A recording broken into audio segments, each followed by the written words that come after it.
Lions Rock Productions. This is Jay Moore. This is Greg Cruz. This is Dan. This Stone. is Dexter from The This Offspring. is Nathan This East. is Sebastian Younger. This is David This Labb. is Stuart Copeland. This is Mick I'm Gillette. Krista This is Vernoff. Dr. Bob Greenberg. I'm Laird Hamilton. This is Rob Bell. Hey, this is John Leon Guerrero. Hey, I'm Mark Valley. Hey, and this is Pete A. Turner. Hey, this is Justin Jordan, author of And Then I Cried, Stories of a Mortuary NCO, and you're listening to The Break It Down Show. And now, The Break It Down Show with Jon Leon Guerrero, Mark Valley, and Pete A. Turner. For our listeners, Justin Jordan was in the Air Force. He did 20 years of service to our country, and during that time, he held a variety of jobs. The one that's most notable that leads into his life's mission was, as he mentioned, he was an NCO, and that's a non-commissioned officer in charge of mortuary affairs. As the author of the book, And Then I Cried, he has shared the stories of that occupation with us, and they are harrowing.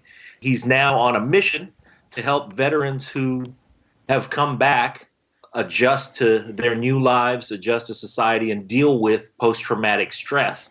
And it affects so many of our veterans that his impact is going to be lasting for a lot of people. We want to do all that we can to help them out. So, Justin, your book came out back in 2012, and over the course of time that it's been out, I'm sure that it's opened a lot of doors for you. Is it safe to say that?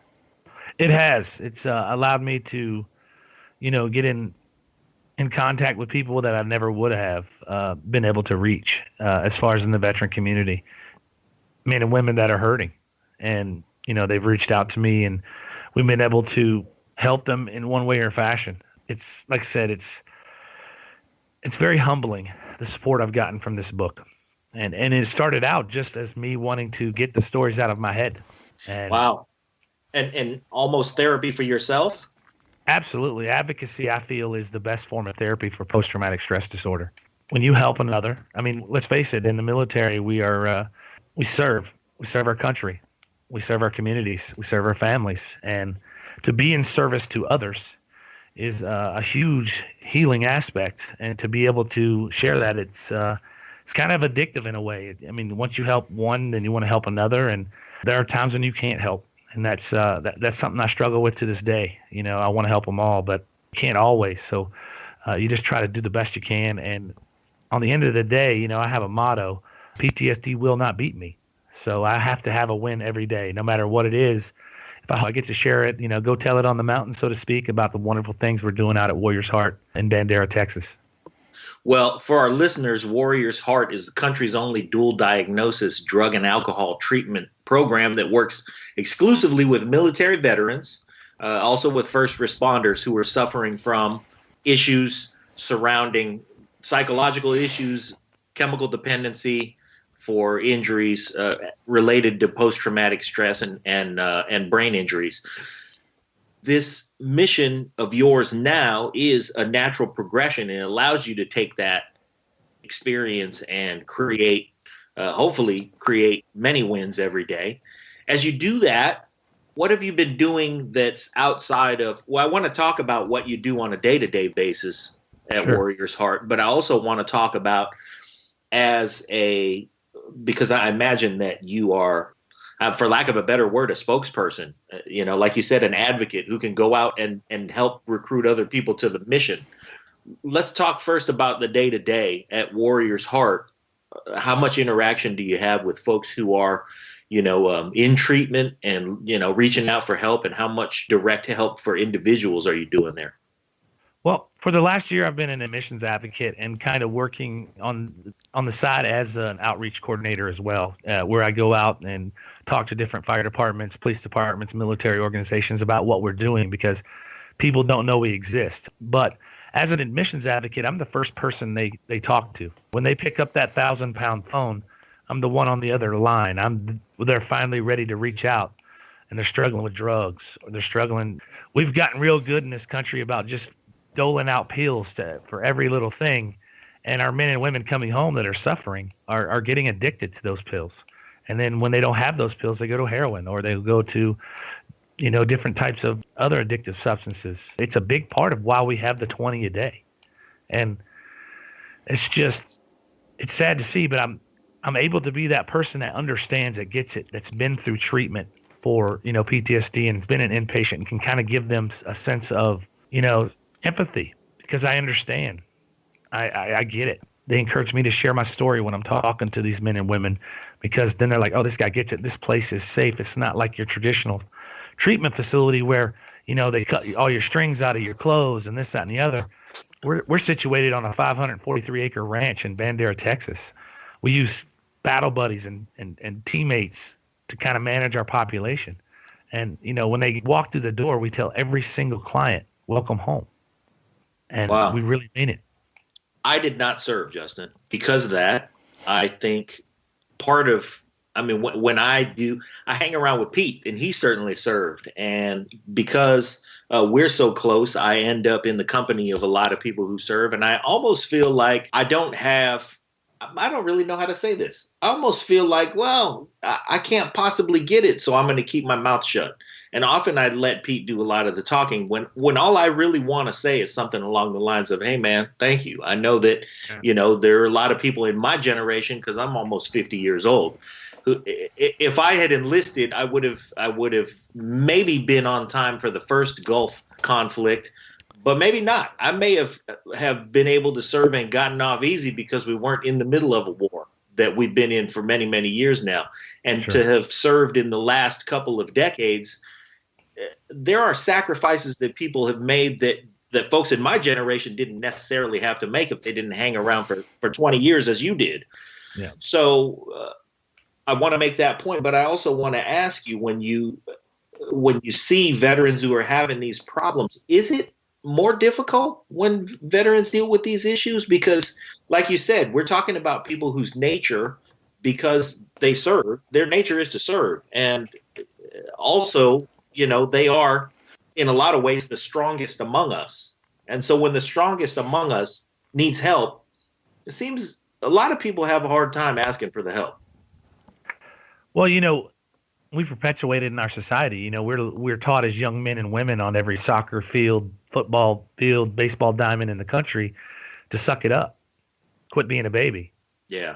And then when you're an adult and you're struggling with some type of mental illness, I was when I came and eventually asked for help, I was dissociating so bad I would end up 100 miles from my house and not know where I was. That's a scary feeling coming out of that. And then as it progressed, I would actually smell bodies on my uniform. I'd had olfactory hallucinations. So wow, it got quite bad. And then, I couldn't maintain the military standards and discipline needed to be a military member. So I got medically retired because of my illness, or I don't necessarily know it's an illness, but the disorder that I was suffering from. But to kind of, go back to your original question, it is hard for the veteran community.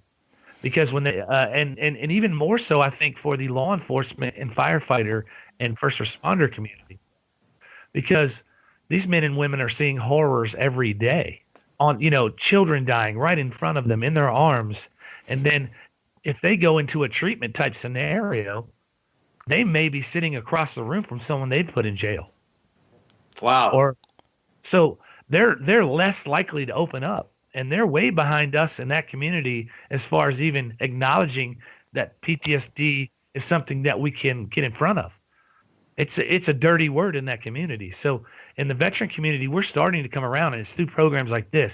It's through, the book. It's through different veterans saying enough is enough, because, the men and women that came back from Vietnam were spit on and treated atrociously. So they just kind of put their heads down and went about their business and went about their lives, and it was hard for them.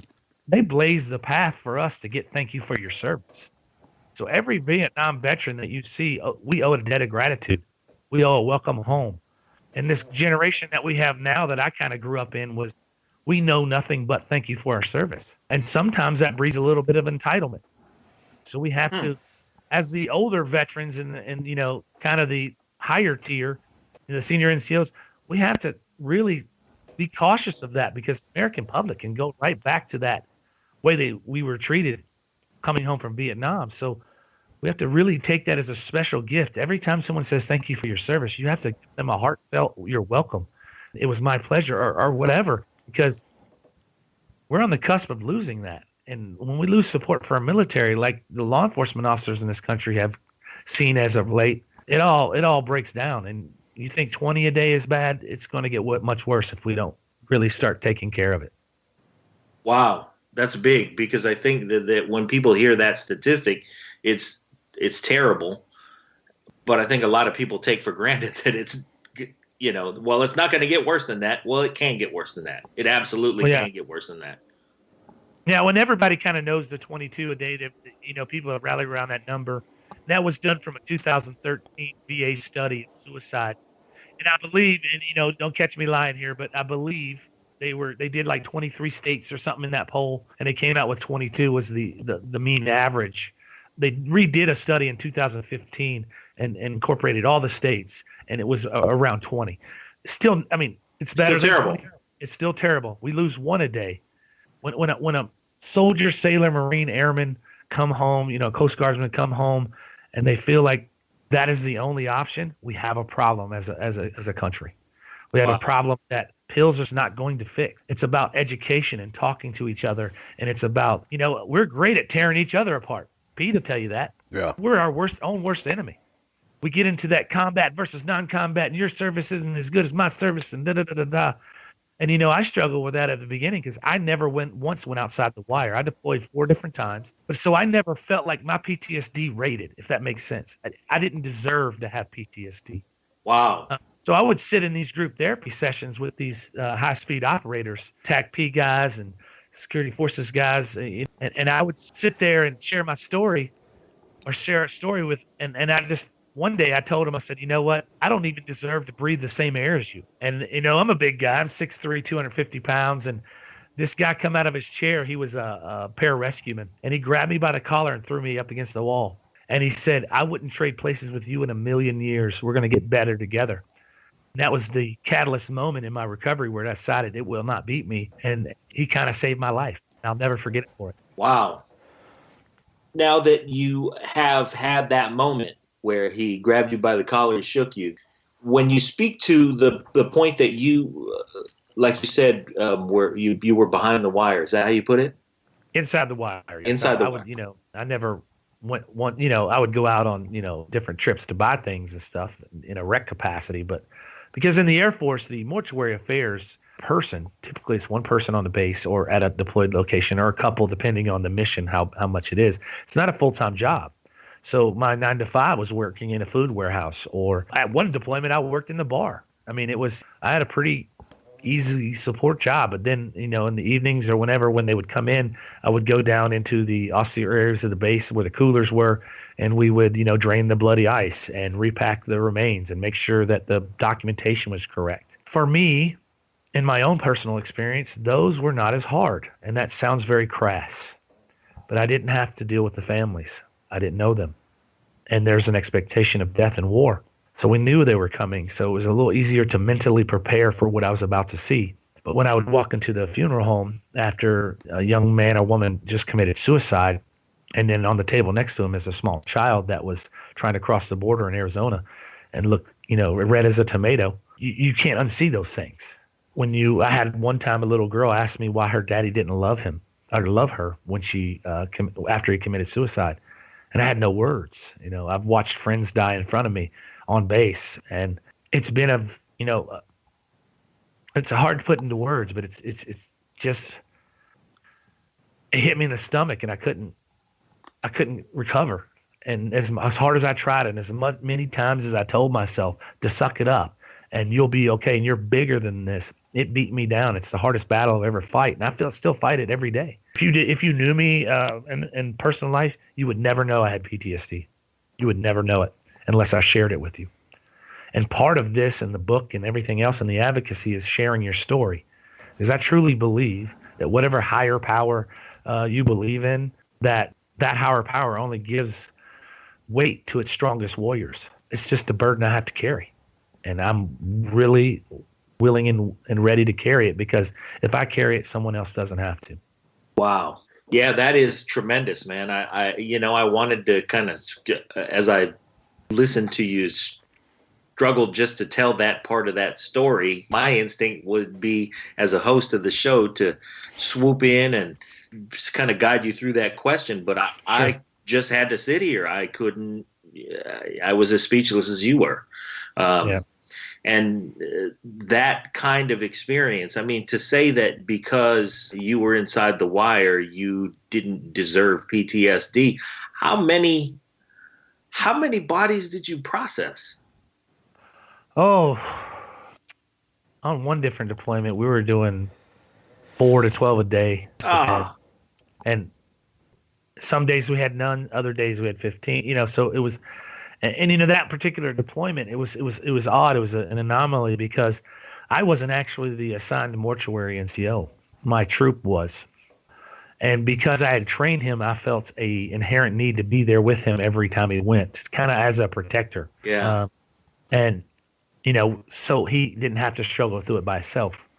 But I went on every one with him. And the other deployment that I did mortuary exclusively was a pretty low ops tempo. So we didn't have that many of that one, but the ones that I did have there were really gruesome. The body bags were torn. I had to reprocess the remains. And I can remember, and I talk about this in the book, that I was doing it by myself. So I grabbed just a random airman off a base and said, "Come help me." And I was an E6 at the time. So an airman, E2, E3, is going to say, "Yes, sir, 2 bags full." That's just the way the military works.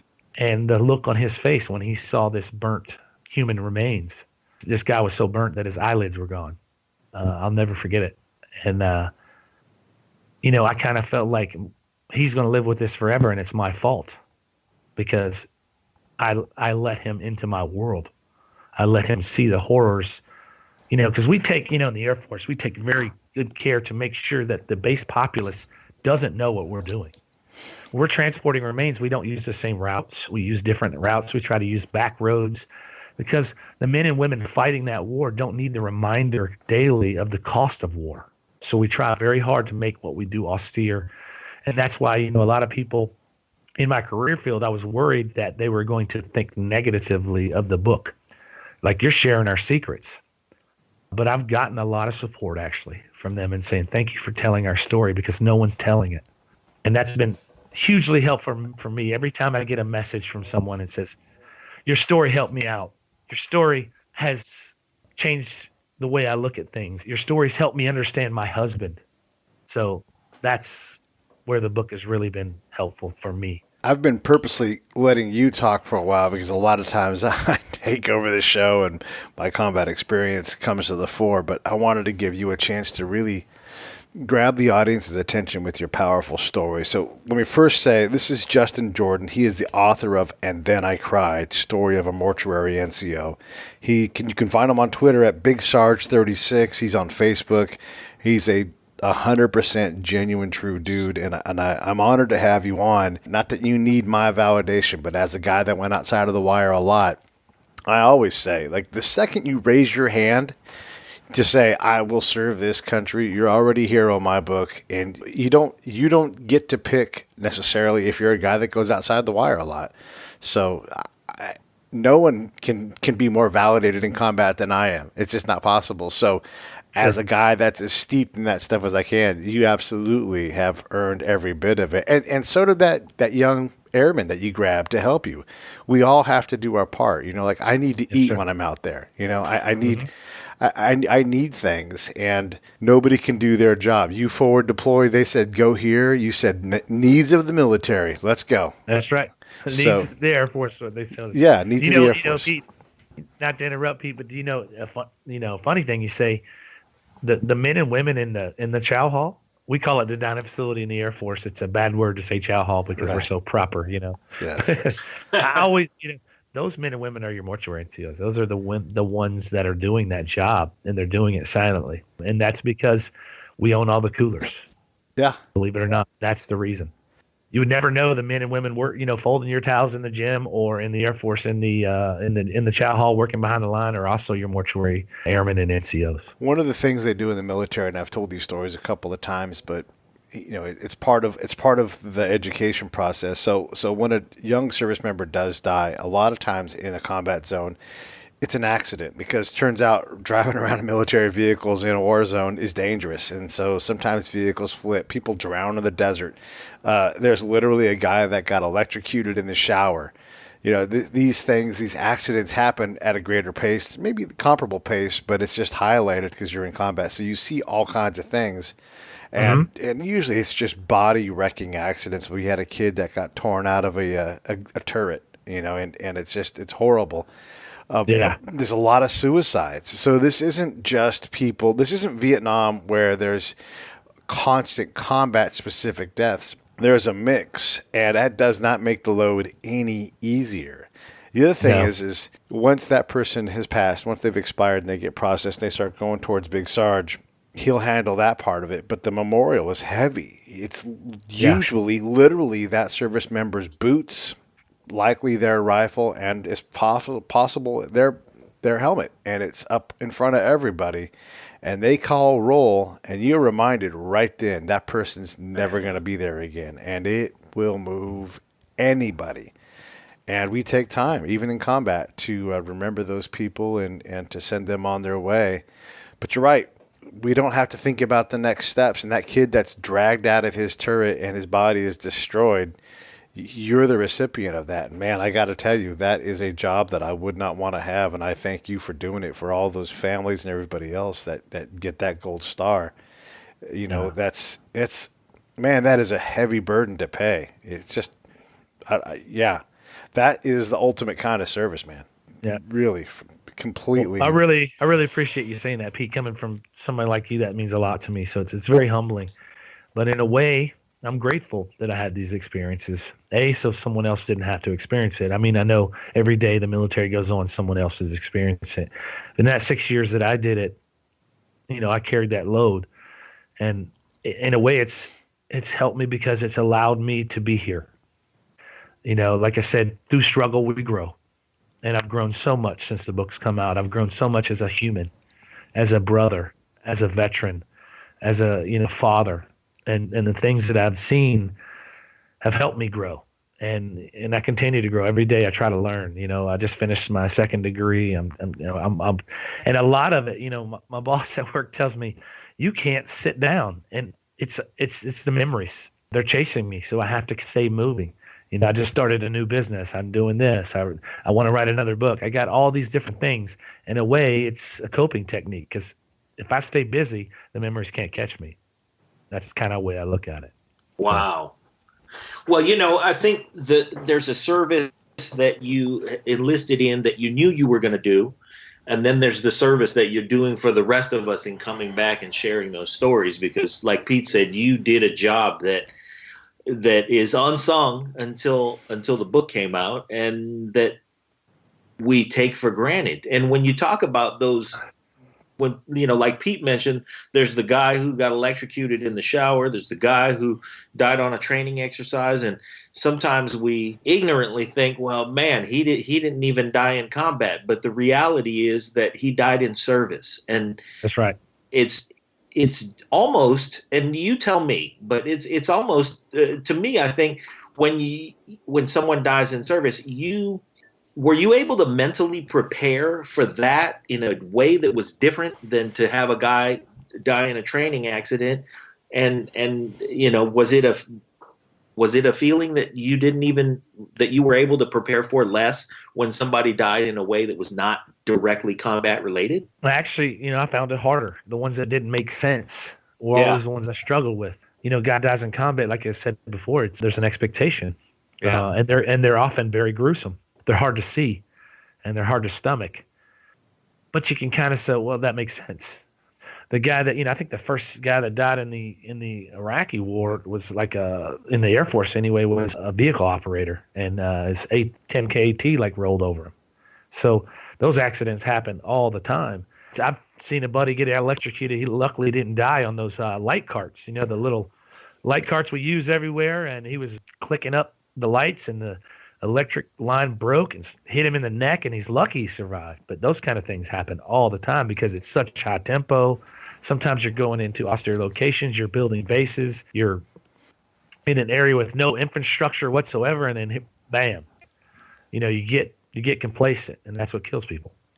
Yeah, the complacency thing is a big thing. Just driving, we drive 15 miles an hour everywhere because Yeah. you just can't. If you drive 45 and something happens, people die.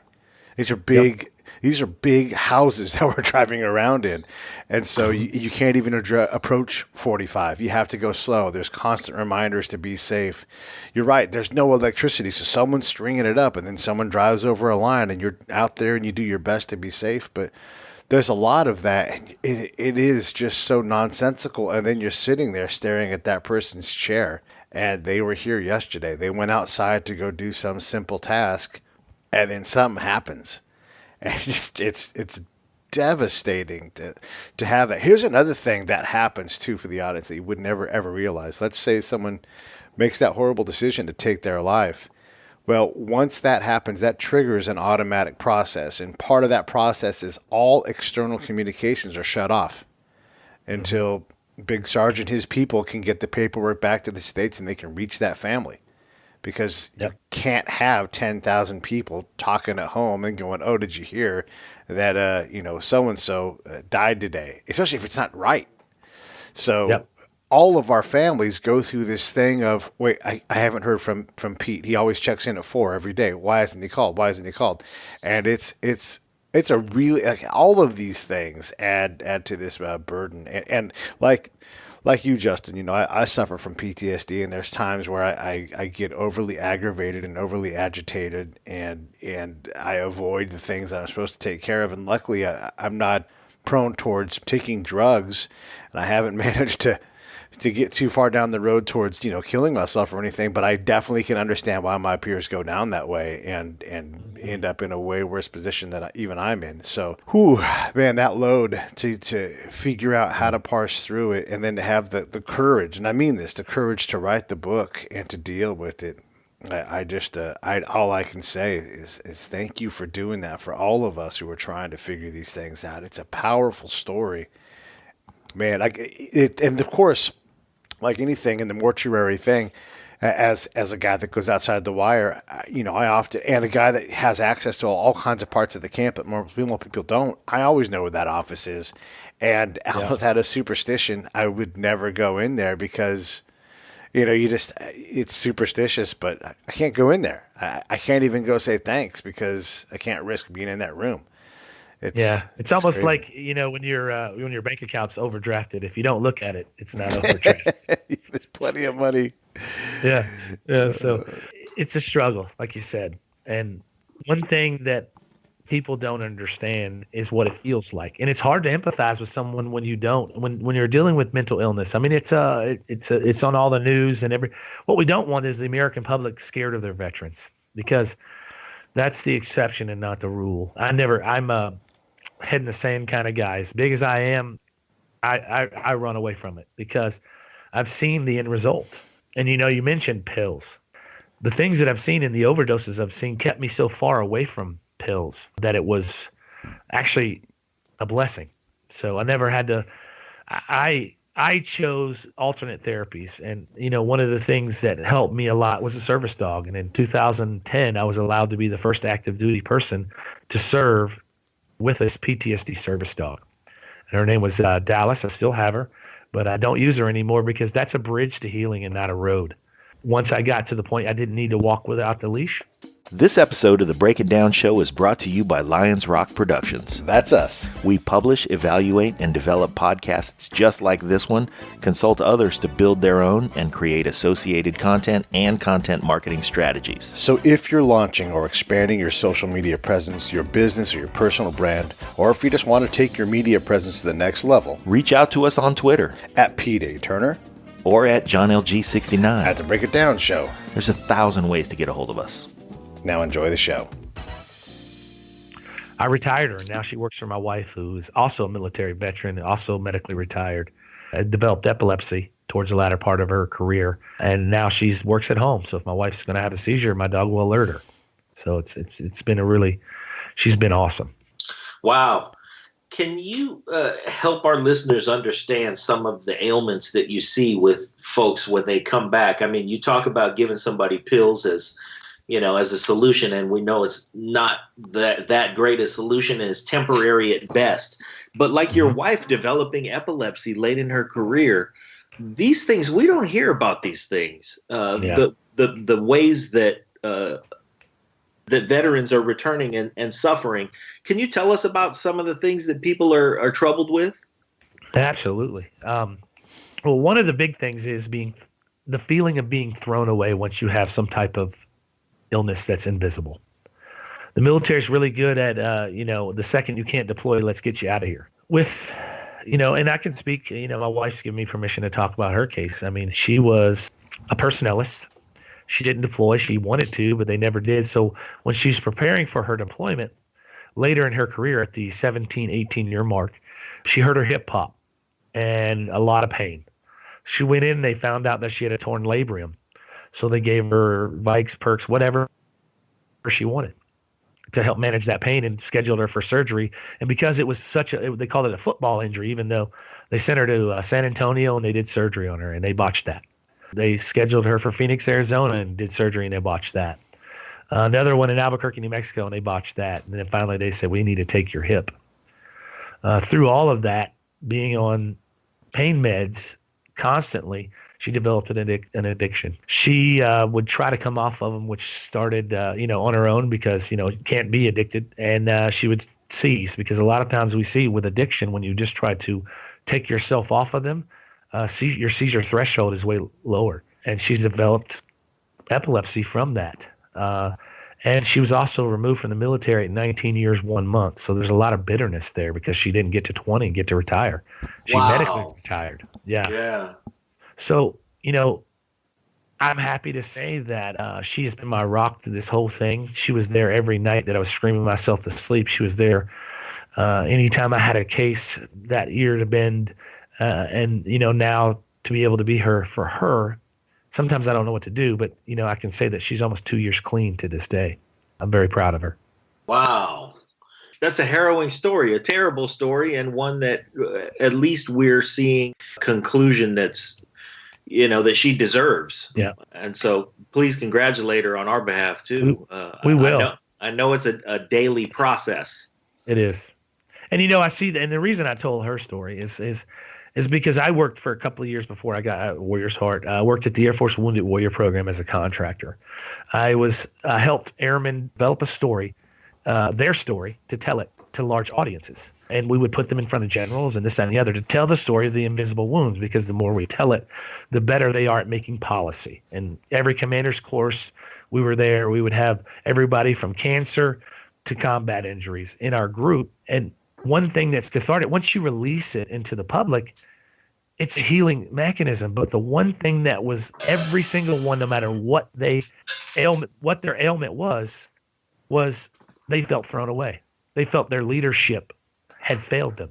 They felt their peers had failed them. I mean, case in point, when I had my service dog, I'm telling the world I have PTSD. So the relationships I had with the other senior NCOs in my shop dissolved immediately. Those Monday morning football talks at the water cooler or the coffee pot, when I would walk up, everyone would dissipate or disappear. They didn't know how to talk to me or what to say. And they didn't do it on purpose, but the more we educate people inside and outside the military and what it is, the better we can help them. Because through empathy and understanding, not sympathy, but through understanding of what it is, we have a better grasp on how to help. I've talked to so many spouses over the years, and they're like, how do I help my husband? He's not the same person. Or how do I help my wife? She's not the same person. And I give them some tips of what helped me. And that's the biggest thing that I see, is how we treat those that are sick, ill, or injured in the military. I'm speaking at Eglin Air Force Base coming up on the 19th of April. They're having a Lift X event, and they've asked me to come share my story. And I'm going to tell them that story of being thrown away, and how the last year of my military career, from 19 to 20, while I was going through my med board process, I was asked to work from home. Now think about that. Wow. I was Johnny Air Force. I was in line to make E8 pretty quickly. I was in a special duty. I was doing great things. I had the first service dog. So, Airman magazine was all over it. I was kind of the spokesman for the Air Force on PTSD. But then the second I couldn't come into work for a cert, or I dissociate, they didn't know how to deal with it. And I went inpatient to get help. That inpatient started a flag of, hey, he's got to go and just work from home. No one checked on me. No one came and asked how I was doing. I was supposed to show up once a week at Friday for a 10-minute meeting. And then I would get there and new people would come in. They're like, are you new or who are you? And I'd been there over a year and a half. So the feeling of thrown away, and that's a lot that leads to that deep depression and then the over medication and ending in suicide. So I understand that road intimately, but I think we have to dig into our internal fortitude. We have to dig down to that warrior spirit that we all have and tell ourselves and look past all the BS in the mirror and the lies we tell ourselves and others and say, this will not beat me. Wow.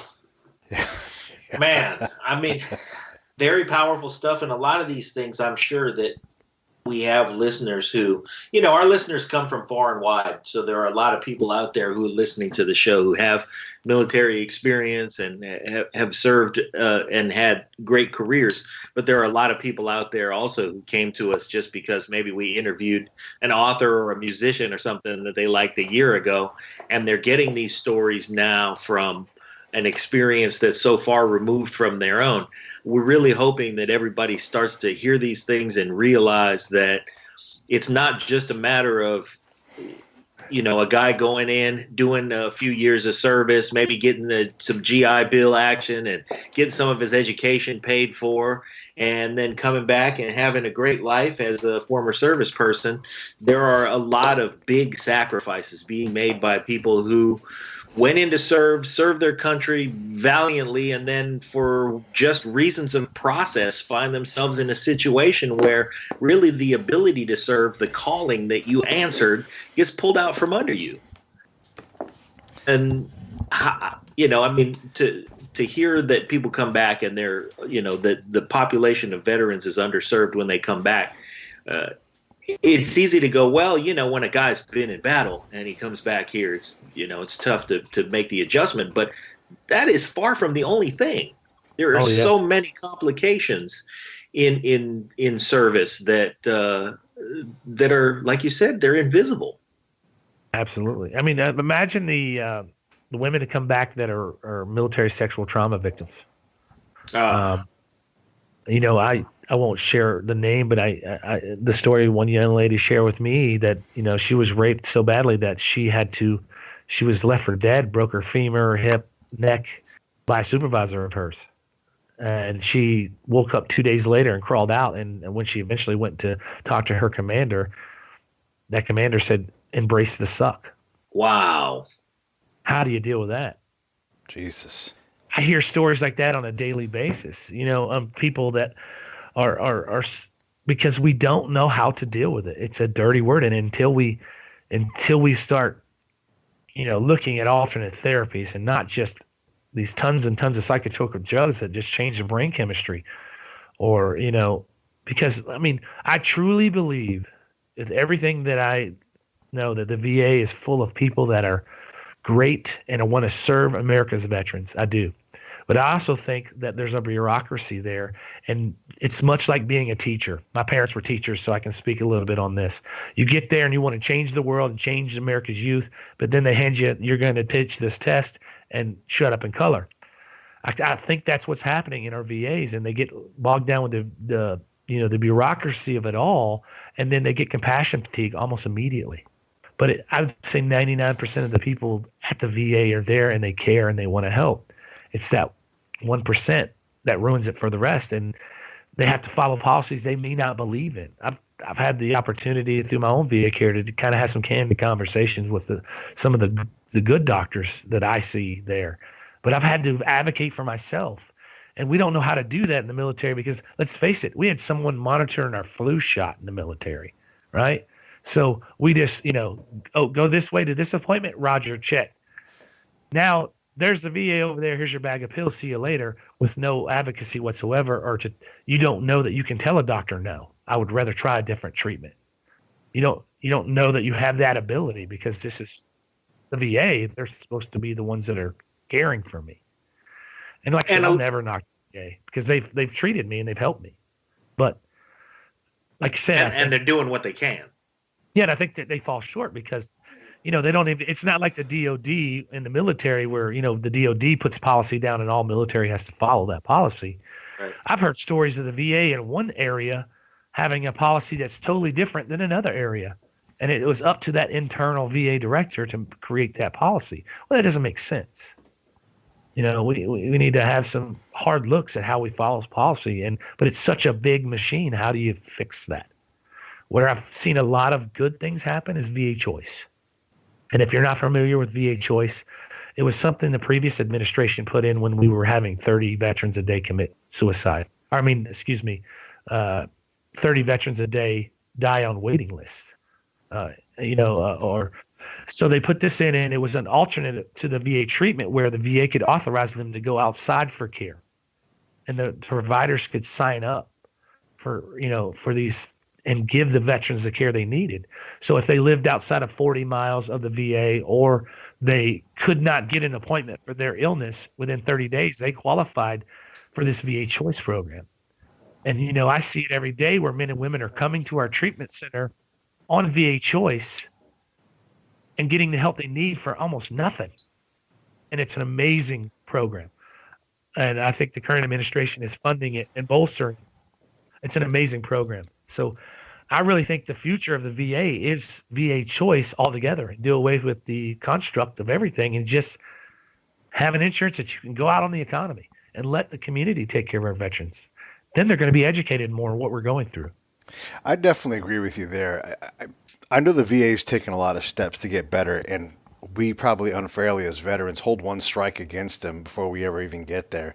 I know it took me years Absolutely. to even accept any kind of help and a total expectation of failure from them. And Yep. in their defense, they've done a pretty good job of taking care of me since I decided to get the help I needed.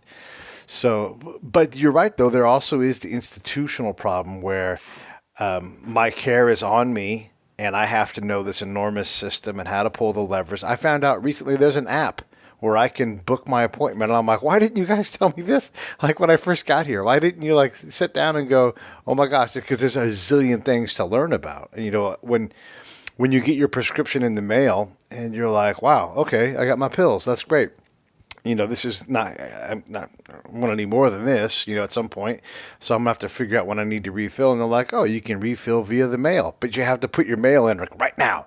And well, actually you have an app and you just push the button and we process it and the money, or the prescription shows up on time. So these things can be handled better for sure in the private side. And maybe there's a level of care that you do handle in-house with the VA, but there's just no way for them to handle all of the things that are expected of them. And it is on the community a little bit, I think, to figure out how to provide for the care that we need, because there are experimental treatments. Having a dog that is a bridge to getting better, that wasn't a thing 20 years ago. That's a newer thing. One of our friends, they're starting a show with us.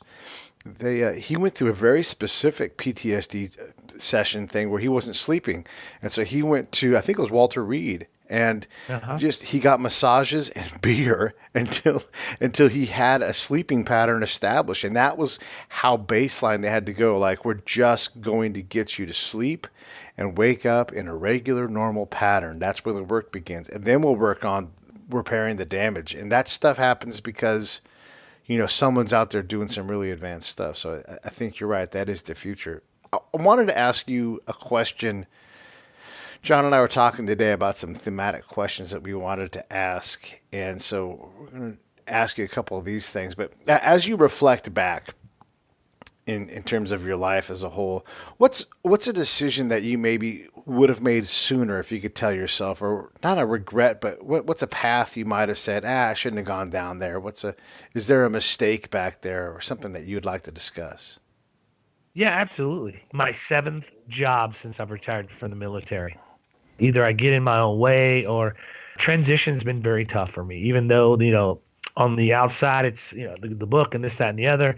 And, it seems like a lot of things are going great, but when I first got out of the military, I had all this grand scheme. I was going to start a trucking company, and I bought a truck, a big rig, and I went to use my GI Bill to get my Class A CDL, and I was going to learn the business, and I was going to put a veteran in a truck, and that was what I wanted to do. Well, I found out that business is very sketchy from the jump, and I had to fold on that, and I lost a lot of my life savings on that.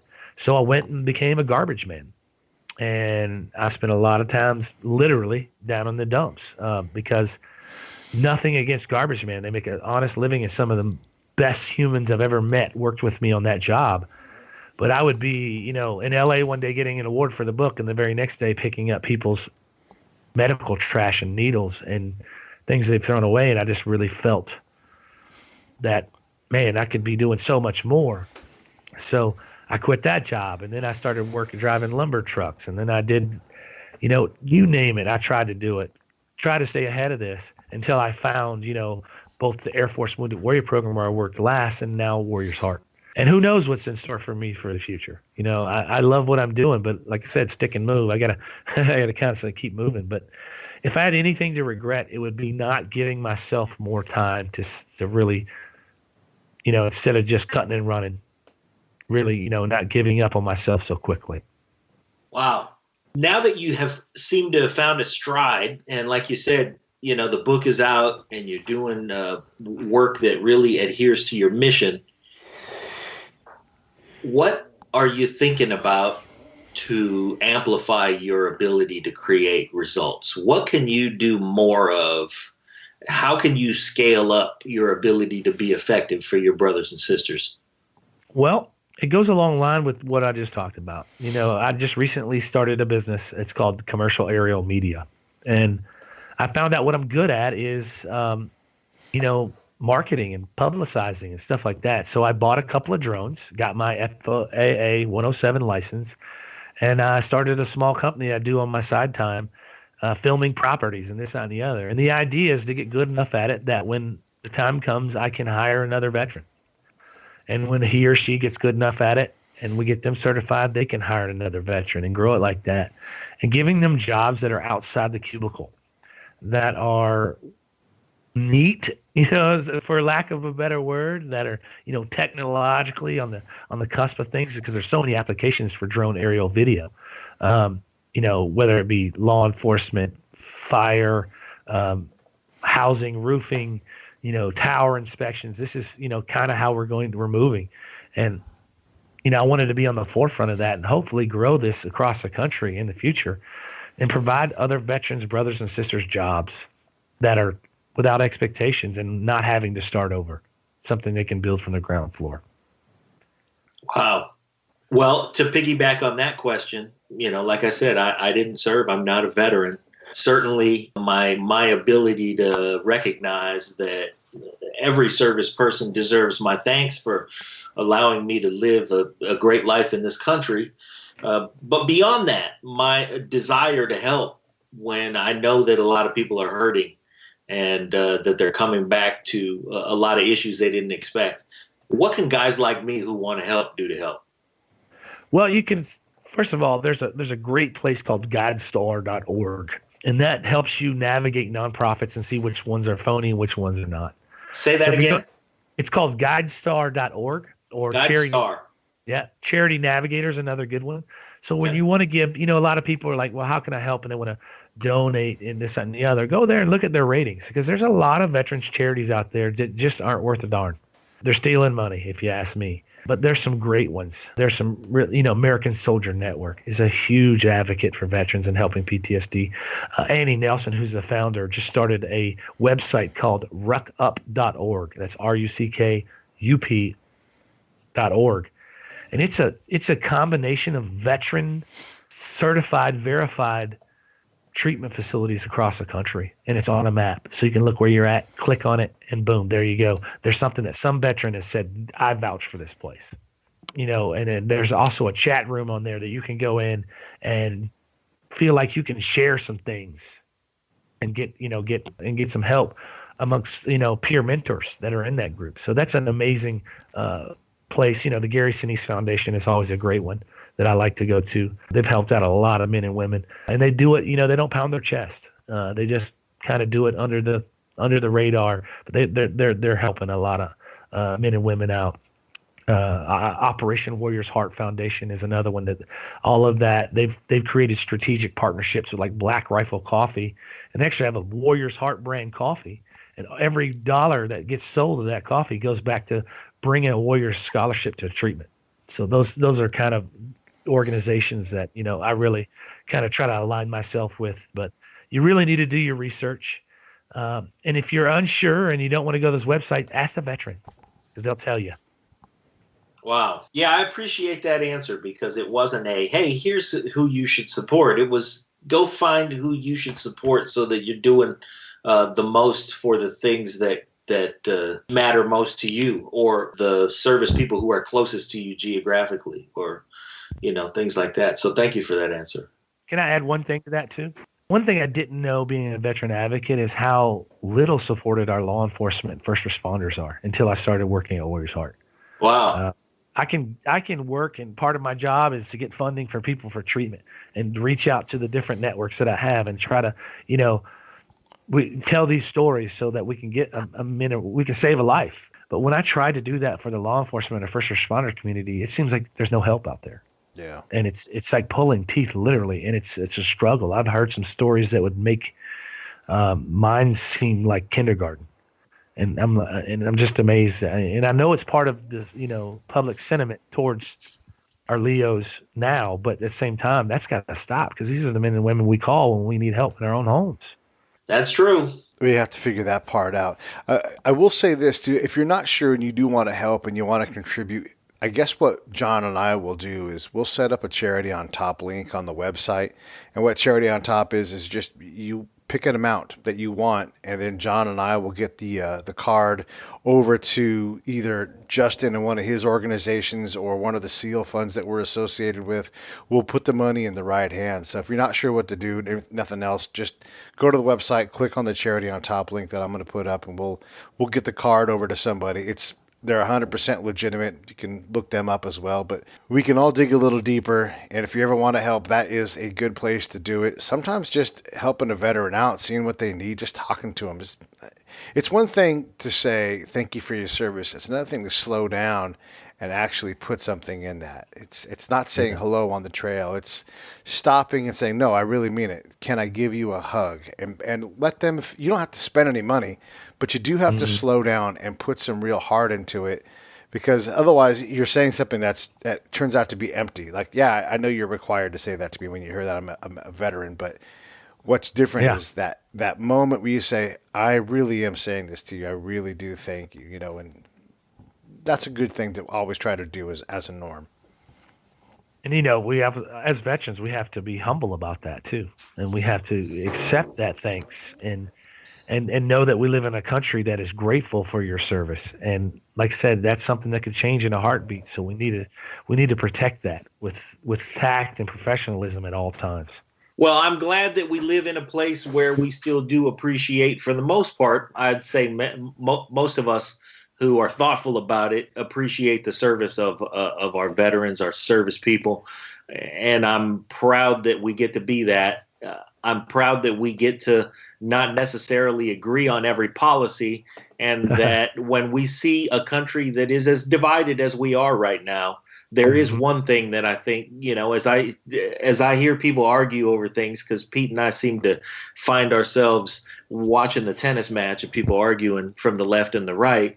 One thing that we do seem to agree on among the thoughtful of us is that we do need to slow down and thank our service people, because regardless of where you feel on the policy of what we're doing here at home, those folks who go abroad and serve us and protect our freedom do deserve our thanks, and more than that. Absolutely. I couldn't agree more. Hey, he's Justin Jordan, the author of And Then I Cried, Stories of a Mortuary NCO. You can hit him on Twitter easily at Big Sarge 36. He will talk to you. You can go on Facebook. I will put the link to the book on the show. You guys should absolutely support Justin. He is 100% genuine True Blue guy. And even if you give the book away as a gift to somebody else, I definitely encourage you guys to spend a couple of dollars and help a guy out that's really, really, really working hard to help out people. And if nobody else has told you today, Justin, you're an important dude and you're doing great work. And I thank you from the bottom of my heart for your sacrifice and your continued hard work. Likewise. Well, thank you very much. I appreciate it. And I appreciate the honor of you guys having me on your show. It really means a lot for me to be able to come on shows like this and just, kind of share my perspective and share, because through advocacy and through education is how we as a society grow. And I think that you guys are doing great work. So thank you for having me. Thanks, Justin. Excellent. Thank you, Justin. Justin Jordan, everybody.